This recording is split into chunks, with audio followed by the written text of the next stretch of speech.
బుడ్డారెడ్డిపల్లి గ్రామ ప్రజలకు తెలియజేయడం ఏమిటంటే మన ఓబుల బర్రెను ఎమ్మెల్యే కొడుకు హత్య చేశాడు. ఈ బర్రె ఎపిసోడ్ ని ఒక గంట ఎంటర్టైన్ చేద్దామా? ఇప్పుడే అందిన బ్రేకింగ్ న్యూస్.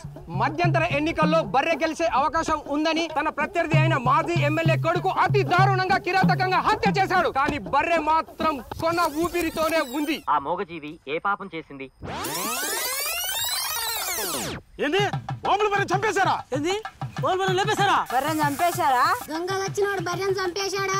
పాపం ఆ బర్రె ఏమన్నా న్యాయం చేసిందయ్యా. బర్రెని చంపేశారా? రూమ్ తగల రక్తం వచ్చి పోను బర్రెని అన్యాయంగా పట్టునెట్టుకున్నాడు సారు. దమ్ముంటే రాజకీయంలో బర్రెని ఎదుర్కోవాలి కానీ దొంగచాటుగా దెబ్బతీయడం ఎంతవరకు న్యాయము? ఆ దొంగ మొహాన్ని దున్నపోతులతో పొడిచి చంపించాలి సారు. ఏంది?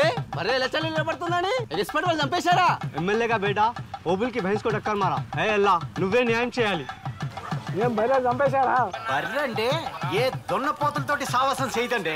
మీకు మూగజీవుల ప్రాణం విలువ తెలిసి మాట్లాడుతున్నారా తెలియక మాట్లాడుతున్నారా? రోడ్డు మీద మనుషులు పానాలు పోతేనే దిక్కులేదు, బర్రెని పట్టుకొని దానికోసం మీరు ఇంత రాతాంతం చేయడం ఏం బాగాలేదు. ఇది స్త్రీ జాతికి అవమానం. ఒక గోవు 100 మంది తల్లులతో సమానమంటారు పెద్దలు. ఒక పశువు గురించి ఇన్ని ఆలోచనలు చేసే బదులు న్యాయస్థానాల్లో మరుగున పడిన కేసులు ఎన్నో ఉన్నాయి. ధర్మ సంస్థాపనార్థాయ. ఒక్క నిమిషం, ఇప్పుడే అందుతున్న బ్రేకింగ్ న్యూస్. రాష్ట్ర ప్రజలంతా ఎంతో ఉత్కంఠగా ఎదురు చూస్తున్న ఈ దుర్ఘటనపై 2 రాష్ట్రాల ప్రధాన పార్టీలు అత్యవసర సమావేశం ఏర్పాటు చేశాయి.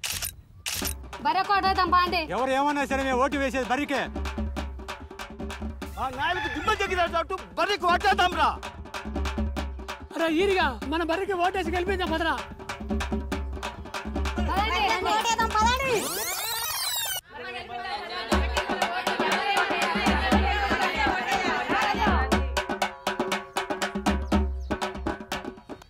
మంది ప్రజానీకానికి తెలియజేయడం ఏమనగా మన ఓబుల బర్రె 1,00,000 ఓట్లపై చిలుకు మెజార్టీతో గెలిచిందో.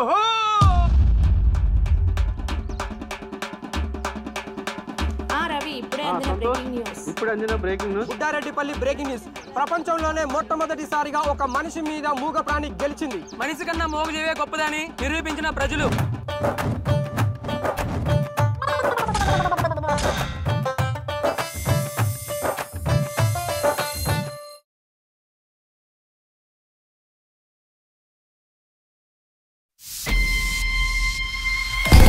ప్రతివాడికో క్యారెక్టర్ ఉంటుందన్నా, కానీ మా బాస్కు రోజుకో క్యారెక్టర్ ఉంటుందన్నా.